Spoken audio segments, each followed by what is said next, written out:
I'm a robot vacuum cleaner, so yeah, I got one gig. I suck up dirt, so pardon my inferiority complex about Geico, who does so much more. Like, not only could they save their customers money on car insurance, but they got fast and friendly claim service too, and an award-winning mobile app.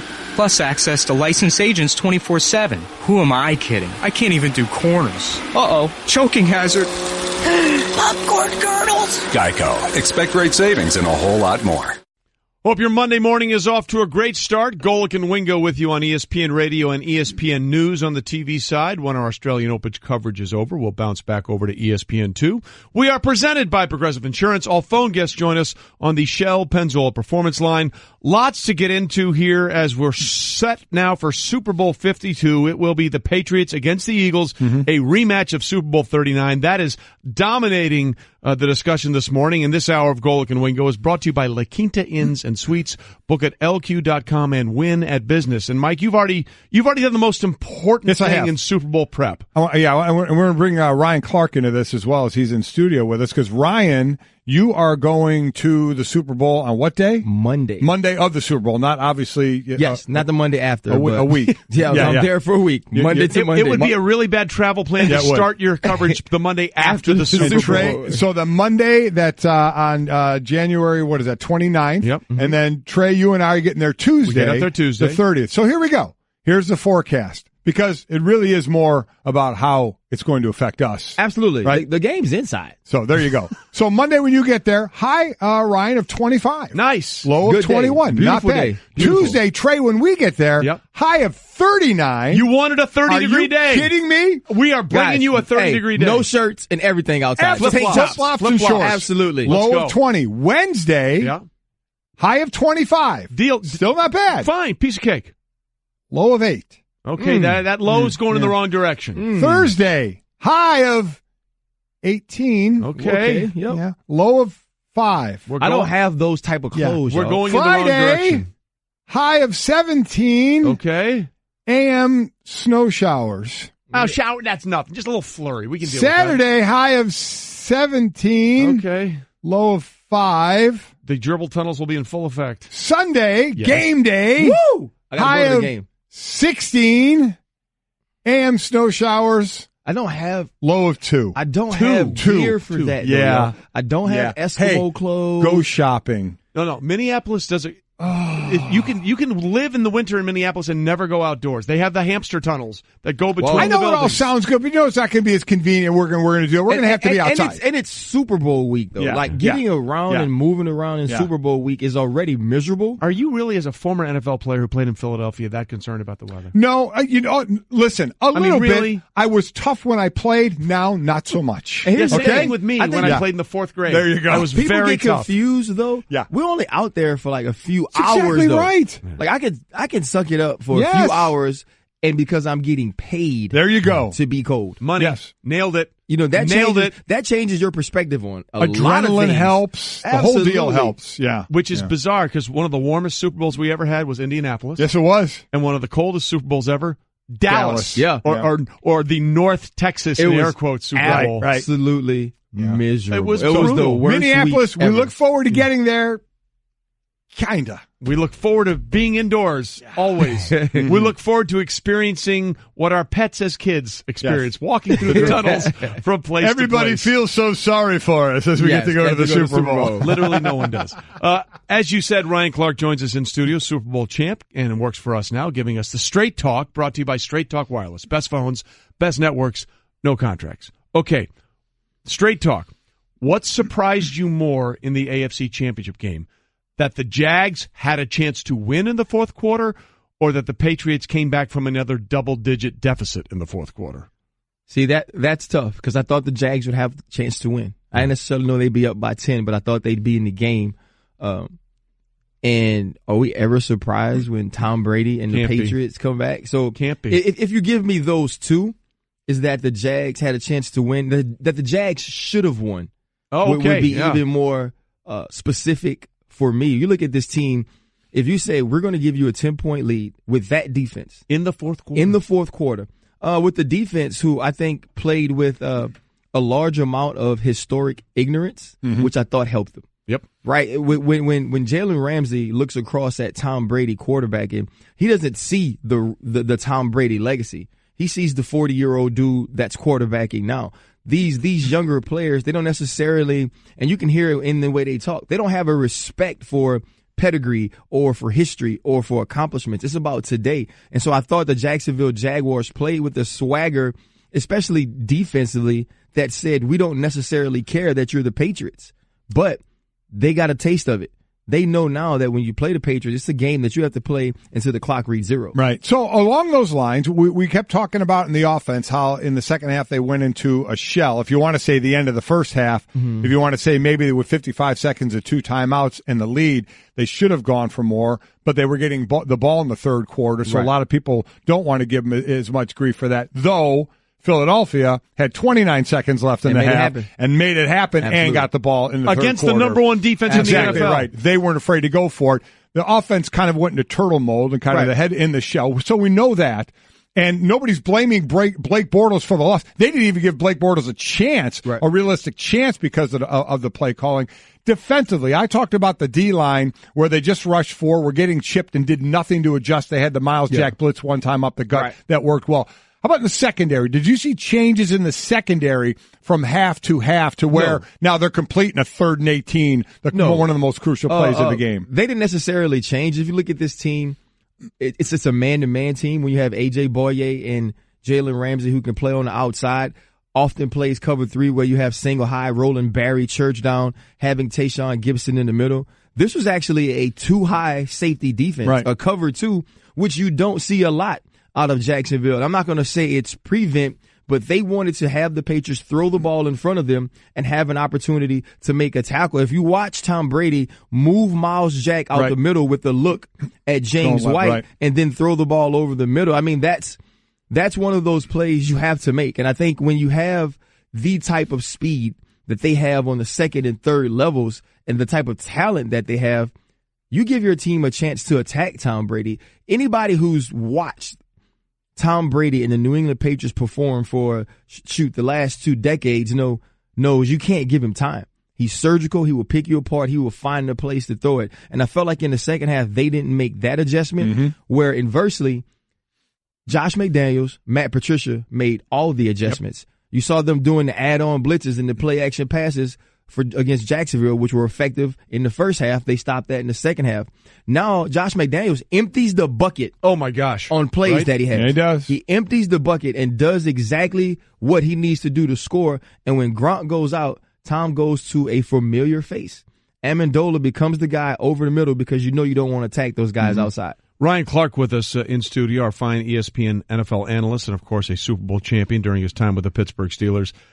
What you just said, I think, is so important, and I think it spoke to how much respect the Patriots had for that Jacksonville defense. I mean, the play they called on 4th and 2 on the first drive. Yes. You don't want to make that play in the first quarter. They had the double pass play. They had the flea flicker. They had to dig deep, especially without Gronk, to find something that worked. And I think that spoke to how much they really respected that unit on the other side of the ball. Absolutely. Coming into the game, when the matchups were made last Monday, I spoke about how I felt like personnel-wise, the Jacksonville Jaguars were a perfect defense to play against the New England Patriots. They were in the secondary. They could play press man.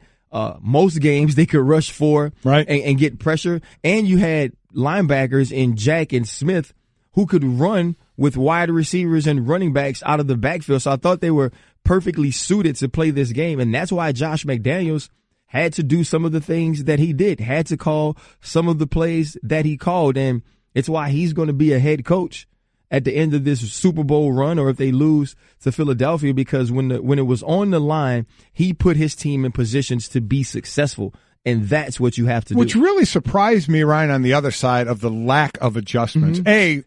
From the offensive side, that's a complete lack of confidence in Blake Bortles. I don't care if you're backed up, son. Do you blame him?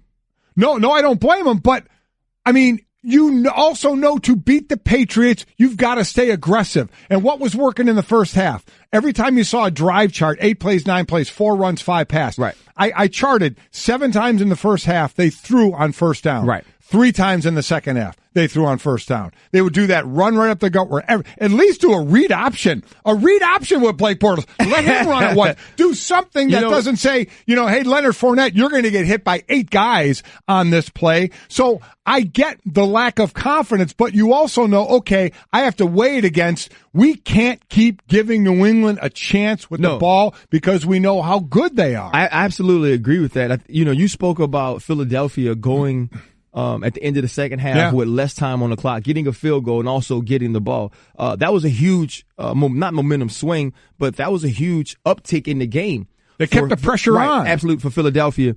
But life is about perspective, right? So let's look at the perspective. If you're Philadelphia, you're up 2 touchdowns, you're at home, you have Doug Peterson and Nick Foles, who you now believe in, who Doug Peterson believes in Nick Foles. He's a guy that he thinks can lead this team to the championship, which he did. On the other side, you have Nathaniel Hackett, and you're looking at Blake Bortles thinking he can't play any better than this. As a team, we can't perform any better than this, and now we're up 14-10 against the New England Patriots, and we get the ball. Let's just not be stupid, right? You can't – the fourth quarter of the Pittsburgh Steelers game and the first half of the New England Patriot game does not erase Blake Bortles' entire season. I completely agree. So I will give him a little bit of benefit of the doubt of not going for it at the end of the half. What I won't, because of what you just said, Blake Bortles was playing his best because they were mixing it up. I agree. Now, in the second half, they were putting him in a horrible position of 2nd and 9. Yeah, I mean, that's not Blake Bortles. Right. And then 3rd and 8. You can't do that. They were mixing it up so well, giving him a 2nd and 5, a 2nd and 4, a 2nd and 6, where the playbook is still so wide open. They almost did him by not having confidence in him. They almost did him a disservice. I think they did do him a disservice. I think they absolutely did. Also, if you look early on in the third quarter, they were in backed up situations a couple of times, and they came out the first time and they did throw on first down, and they didn't get it, and they got some pressure, and that's when Matt Patricia started to add on to the blitz. And I believe after that they got nervous. Yeah, I believe they got nervous and said, okay, the Patriots have made their adjustment, which they do every halftime of every game. And they didn't counter it by doing something else. They came in with the game plan, and they said, oh, my goodness, this game plan doesn't work. Let's just turn around and hand it off when the box is stacked. They did now, later on in the half, in the fourth quarter, Blake Bortles is forced to throw. You know he's throwing. He's now one-dimensional, and that's not a place you want to be if you're the Jacksonville Jaguars. Although he made a couple of throws that gave you a little hope. And I would like to talk, as Ryan Clark is with us here in studio, we're all talking about the throw on 4th and 14 that he didn't make.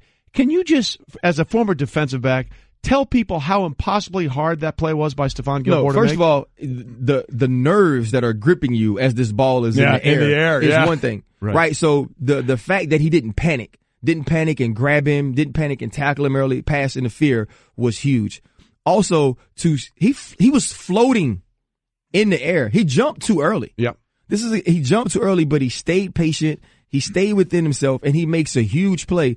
And we were talking about Stephon Gilmore basically ruining the Patriots defense early on in the season with communication errors and not being in the right place, not playing ball the Patriot way. That's why they brought him there, because of those type of athletic plays. And that's a huge play. And it's a good play by Bortles to step up in the pocket. Tremendous create throw. time. The throw's on point. And for Stephon Gilmore, who actually D.D. Westbrook had a step on him to elevate the way he did, to make the play he did, sometimes we miss the first round pedigree, the actual tangibles that goes into being that type of athlete. And Stephon Gilmore showed it all on that play, along with being able to understand this is not a time to panic. Relax, go back to your preparation, what got you here, and make this play. Great play. It was an amazing play. And there are people out there, and we've had the tweets all morning, the refs had the fix in for the Patriots. Well, let's just dispel that rumor right now.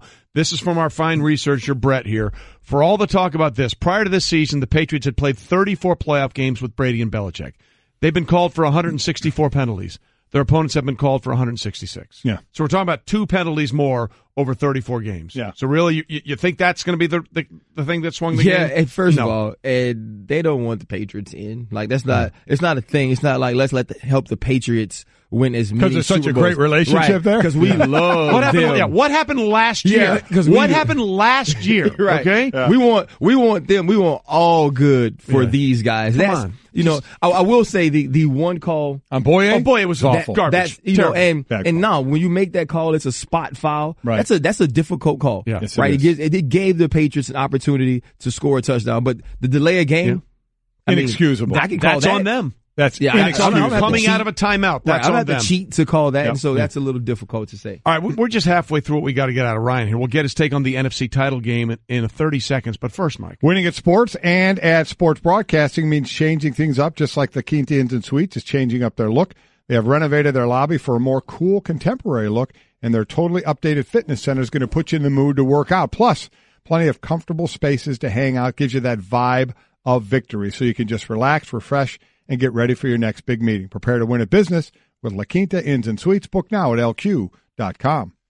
All right, so as we continue with Ryan Clark in studio, let's move over to the NFC Championship game. And if I had told you before the game that Nick Foles would do something that would put him in a category where the list is him and Joe Montana, and that's the entire list, would you have believed it? It depends on if it was the one thing Joe Montana did bad. No. You're right. That's a great, I should have prefaced in a positive way. Absolutely not. Nick Foles, back-to-back postseason games, completing 75% of his throws, joining Joe Montana as the only quarterbacks to pull that off. What can you say about the game Foles had? Can I for one tell you I want to fight Nick Foles? You want to fight him? I want to fight him. Why is that? Okay. Because he had a chance to make me seem brilliant when he first took over the job. And then he stunk it up so bad down the stretch. I changed on him, and then he was the guy I thought he could be. Right. When he took over against the Rams, and we saw some of the clutch throws he made, some of the poise he had. Played in the great pocket, against the Giants. I was like, you know what? Nick Foles is going to be all right. The Philadelphia Eagles can make it to the Super Bowl without Carson Wentz. And then after that Giant game, I go, maybe not. Maybe Nick Foles stinks. So then I totally turn on him, and I pick against him for 2 weeks, and Nick Foles is hanging out with Joe Montana in a yacht, doing stuff that you don't expect him to do. I think when you look at this, and Nick Foles deserves a ton of credit for some of the decision making, the on-point throws down the field last night. But we have to give Doug Peterson some love. Hell yeah. You have to look at the way he's been settling him down with some of those early calls, some of the run-pass option things, some of the passes to the backs in the flat, screens to the wide receivers, and then he started to dial up the double moves and dial up the big plays downfield. After you've shown your quarterback you have confidence in him, shown your quarterback that you believe in his talents and what he can bring to the team. And I thought that was amazing. And if you're Nick Foles, you've experienced success before.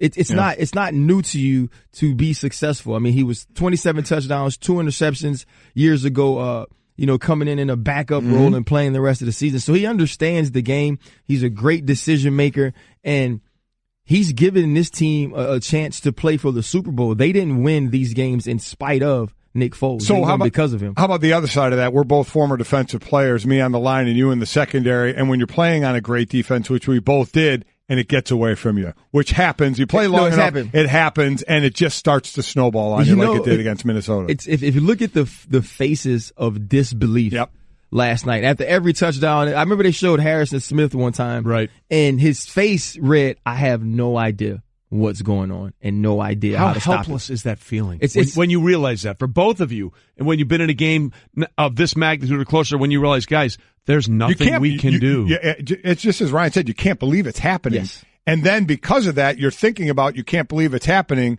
You know what doesn't stop? The game. Right. So it keeps happening. Right. And then all of a sudden you're trying to fix stuff you didn't have to fix. Absolutely. All year. And then there's that bewilderment out there. And then the effect snowballs, especially when a team like Philadelphia, they kept their foot on the pedal. When we played Arizona in the Super Bowl, that season we were historically great defensively. And we're winning that game. It's the fourth quarter, and the Larry Fitzgerald show starts. See you later. Yeah. Right. Larry Fitzgerald, he scores. He catches the fade ball on Ike. Ike has his hand in between his hands on the ball. Larry Fitzgerald pliers, grips it.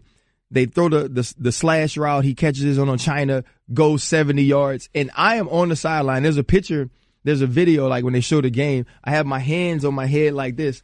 I'm literally walking up and down the sideline saying, we lost it. And I wasn't talking about the Pittsburgh Steelers. I was talking about us as a defense. Because much like Jacksonville, much like Golic is telling you about the Eagles in Minnesota, you expect to be the reason you win it every single game. And when you are the reason the team isn't close, when you're the reason you're getting blown out, when you're the reason you're losing, it is the most helpless feeling you can ever have. You know, it's funny, now that you guys have brought that up, I remember the last Super Bowl that Joe Montana won for the 49ers. They beat Denver 55-10. And I can't remember who in the Superdome. In the Superdome, right. It was one of the defensive stars for the Broncos. I can't remember his name, but he was mic'd up for NFL Films, and they had him on the sidelines, and he's sitting there on the sideline. He goes, hey, man, what's happening out there? Yeah. What's happening, man? I mean, the eyes are as wide as saucers, you know, and that to your point, it's like, we haven't done this all year. Absolutely. How is this happening to us now? Right. That's got to be the most helpless feeling in the world. The worst thing you start doing then is thinking. Yeah. And once you start thinking, you're done. Because great teams just play on their greatness. They just play. They just know what they're going to do. You start all of a sudden thinking about what you're going to do. Yeah, if you look at the Alshon Jeffrey play over Terrence Newman, Terrence Newman gets his eyes in the backfield. He gets beat. Later on in the half, Harrison Smith, who's an all-pro safety, one of the best players in this league, gets beat on the out and up by Zach Ertz. They started to do things that were uncharacteristic of that Minnesota Vikings defense. So let's just get this out of the way, because it was asked by somebody, and it's no disrespect to Foles when you say this. Michael tweets, if Foles wins the Super Bowl, what do the Eagles do a quarterback next season?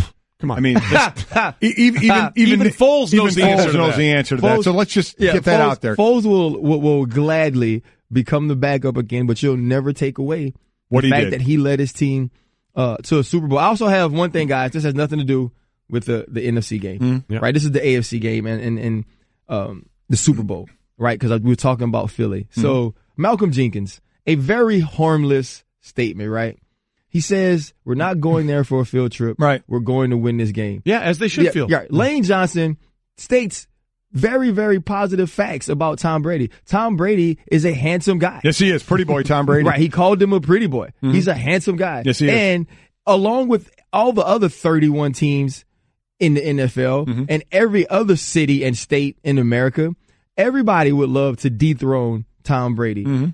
It's gotten to the point you can't even be like confident anymore when you talk about the New England Patriots, because it's seen as some type of guarantee or some type of shot at their greatness. They're still just the team that's playing today. You're not playing against all of the Lombardi trophies.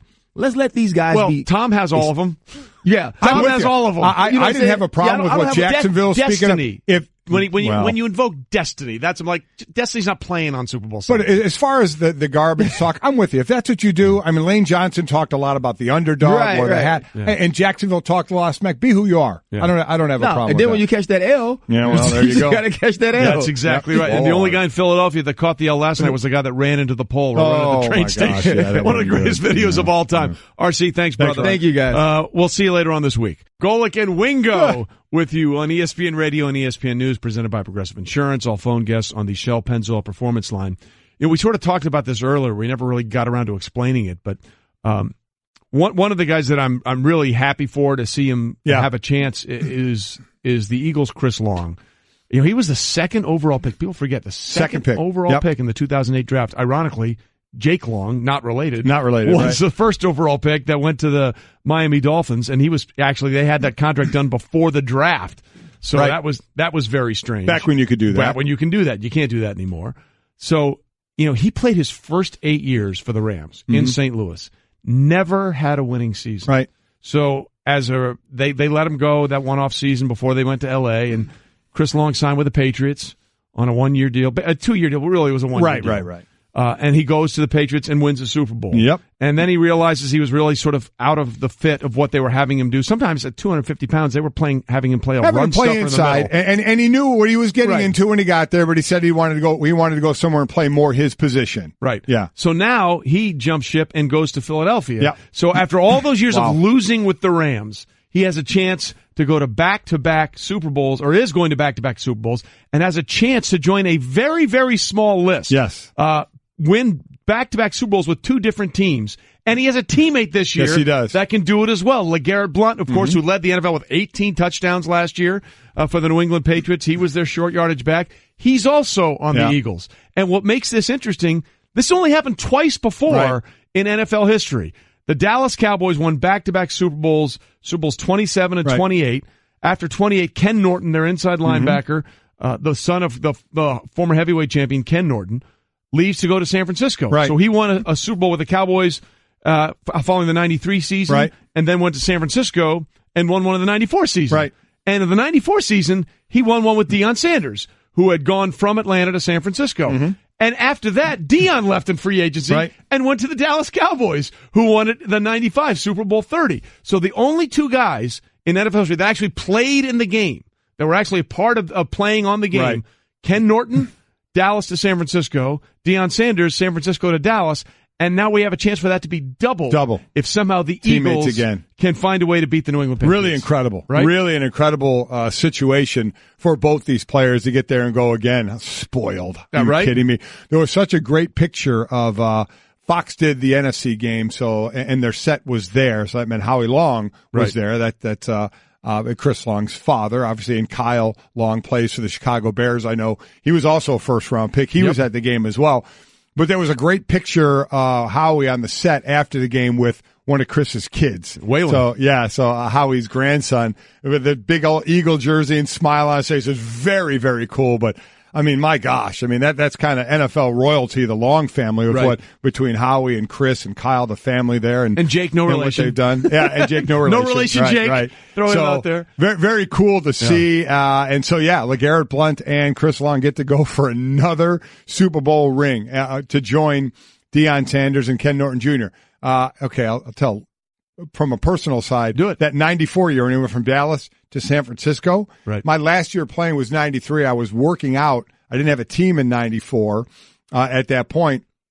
I had gotten released from the Miami Dolphins, so I was working out for a couple teams. Week 12 that year, I worked out for the 49ers. Oh, no. I worked out for them. They said they were going to sign me after the next game. A different position guy got hurt in that game, and they ended up signing someone else, and they won the Super Bowl that year. Dude. Now, again, I wouldn't have been a major player in that, Doesn't matter. But, I mean, so it's not like I'd have been walking around with that ring or anything, but just to go through the experience. You would have been walking around with that ring. In all honesty, not a ton, because if I didn't feel like I was a big part of it, forgetting all that. The experience of going through the playoff games to the Super Bowl and that whole Super Bowl experience would have been pretty cool, but it was like week 12 again. So it would have been a few more weeks in the regular season than the playoffs, and they won the Super Bowl. Okay, well, hold on. Do you remember who the other position player was that got hurt? No, I don't remember any of that. I hate that guy now. Yeah. I hate that guy. All I remember is I worked out what they told me, and then I know someone got hurt in that game, and they went a different direction then after that. And that was a bit of a bummer, no doubt about it. Do you know how much more credible this show would be if you had been on that team? If I could, former 49ers Super Bowl winner Mike Golick here. All these people that we have, these former players that come in that are flashing their Super Bowl rings. When we get around this time of year, nobody wants to hear from me. I didn't go. Let's hear from all the Super Bowl guys. I could have been that guy. You could have been Ask that guy. me about it. I've had Super Bowl experience. Oh, I know. Did that haunt you for that entire year when you saw what they were going through? When I saw them winning, I'm like, oh my God, I could have been there. Unbelievable. At least going through that. Experience. So they told you, okay, look, we're going to wait till after this game. They said wait till after this game, but it looks like we're going to move in the direction of signing you. And dude, that's soul crushing. That's a tough call. Tough call. I appreciate you sharing. I appreciate you sharing us now as we're on ESPN2. Yeah. The coverage of the Australian Open is coming. So welcome to the horrible pain of Mike Golick. And then that was pretty much the end of my career. Retired after that. And I retired, I was waiting for all the fanfare of my retirement. If I remember correctly, Joe Montana retired on the same day I did. Yeah. So you didn't get that No, I really didn't. Joe trumped you? It's not like I had this big announcement that says, I retired. I would have been there, just so you know. Sure, I would have been there. Shut up, Troy. Bro, that's sorry I brought it up. I was about to say, I honestly feel bad now. That was a bummer. I mean, just to being able to have gone through that experience would have been pretty cool. At that point, there were that was the time in the NFL where the NFC Championship game was always considered the Super Bowl. Right. I think that was a string of 13 straight wins by the 13 NFC. or 14. It was a ridiculous stretch. 13 or 14 straight wins in the Super Bowl by the NFC. and you could have been a part of it. Could have been. And then some other slappy had to get hurt. Coulda, woulda, shoulda. I hate that guy. Coulda, woulda, shoulda. I don't like that guy at all. Yeah. All right, coming up, I do like this guy, an athlete that we all remember, even though none of us, if I threw his name out, you would be like, who? But if I put a certain picture out there, you'd be like, oh, yeah, that guy. And he's done a complete 180, Mike, in a place where it's very hard to do this 180. Golic and Wingo back with us, and I back with you on ESPN Radio and ESPN2. And I think you made a great point, Mike, as we were going into break there. People get lost. They see Belichick, they see Brady, they see Deion Lewis, and all this stuff running around. I don't think New England is truly appreciated enough for perhaps the most important characteristic in this team and the many different teams that they've had under this run, and that's their absolute resilience to just find a way to get it done no matter what happens. They are obviously the kings of adjusting. Yes. It's just incredible, the game plan that they do. You know, and you knew in this game plan from a defensive side it was force Blake Bortles to throw, stop Leonard Fournette, which, you know, and they were running Fournette. You know, the whole line of even if you're not going to gain a lot of yards, have a lot of attempts. And Jacksonville did have 32 attempts for 101 yards, but the attempts they had into that second half were somewhat wasted attempps. They were, here's what we're going to do. We're going to broadcast it. We're not going to let our quarterback even have a shot of throwing it on first down, and we're going to put him in ridiculous position of 2nd and 9. I heard Doug Marrone, the coach, say we were hoping to pop one, meaning a run. You tell me how you're going to pop a run when everybody knows you're going to run and you got an 8-9 in the box. Yep. I mean, it's just not going to happen. And I think personally, I think you did Blake Bortles a disservice. Now, he's a guy that I know you don't have a lot of trust in of throwing the ball downfield and getting the job done. But you mixed it up so well in the first half, and I understand there were adjustments in the second half. New England played a little closer to the line and working to give you those quicker passes. But still, you did nothing to try and back them off, nothing to try and counter that. So New England adjusted, and to me, offensively, Jacksonville kind of froze and said, well, we're going to just go into the shell, try and pop a run if we can, which is almost impossible to do against that front. And then now Blake Bortles is so much better when we can mix it up like we did in the first half. Now he's 2nd and 9, 3rd and 8, and put in that position. And I'll say it, too, from the defensive side. After the first sack, New England said, all right, we're chipping your ends. We're not letting the Calais Campbells of the world rush us. We're chipping your ends, so only your interior guys are going to get rushes, and one of those guys is going to get doubled. And they kept doing it. They kept just rushing 4 and giving Tom Brady time. They blitzed later on with Miles Jack right up the gut and put a great shot on Brady. In my opinion, they didn't do that enough. They didn't adjust. They're so used to rushing with 4, but you know what? New England adjusted to your rushing with 4. Correct. They chipped. They still got those guys up, but they slowed your rush down. You're giving the greatest quarterback of all time more time to throw it. You got to hurry him up. And they did nothing to adjust to that. And the thing that is constant, it doesn't matter who's on the field or who's off it. They find a way. Last year, Rob Gronkowski missed the entire postseason. Didn't matter. This year, they got Rob Gronkowski knocked out in the first half of the AFC Championship game. They're playing without Dante Hightower, arguably their best overall defensive player. They played the entire year without Julian Edelman, who was a freaking hero in the Super Bowl last year. It doesn't matter who's there or who's not there. This team just finds a way to get it done. And as far as Gronk and the concussion, wasn't it Edelman a few years ago when before the protocol was in place, when it was in the Super Bowl, was it him or Seattle? That Seattle. Looked like he was punch drunk, got up and he stayed in the game and all that. And we've come a long way in that. And since when you saw Gronk get up and kind of weave a little bit, to me, I knew he was done. Hogan was holding him up. And this is where we are now in the NFL. It's a good place to be. Don't take a chance here because this was really going to test the protocol. AFC Championship game. Gronkowski. The second best player, on the field behind Tom Brady, and you're going to make this guy sit for the entire game. Yes, the decision is taken out of his hands and out of the team hands, and it was the right decision when you got to look at him. Okay, so the Super Bowl is obviously the first Sunday in February. Right. The other thing that happens in February every 4 years is the Olympics. Yes, it is. We got the Winter Olympics. And you might recall from the 2016 games in Rio at the opening ceremonies, there was one athlete from Tonga that made quite the statement. He was shirtless, yes, he was. Oiled up and ripped. His name was, heaven help me, Peter Tafua. No idea. That was close enough. We're going to go with Peter. Sure, let's Big P. Big P. Big P. Now, remember, the Rio Games were the Summer Olympics. He was all oiled up, and so he was like, I think it was Taekwondo, wasn't that what it was? He competed in Taekwondo in those games. Yeah. Summer Olympics. Oiled up. Opening ceremonies. Now it's a Winter Olympics. He's back.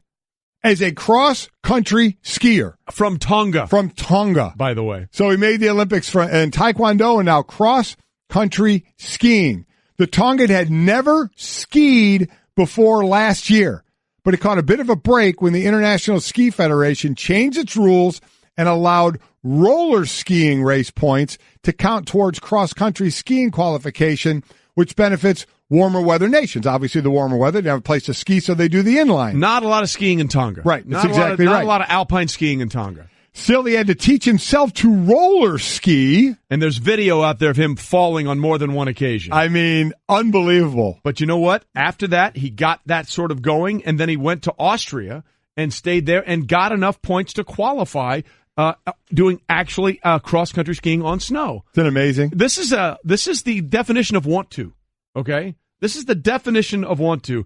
And oh, by the way, there's no chance that he's going to be denied because they've never had a cross-country skier from Tonga before. No, he's the entire cross-country ski He's the entire team. Contingent. Yeah.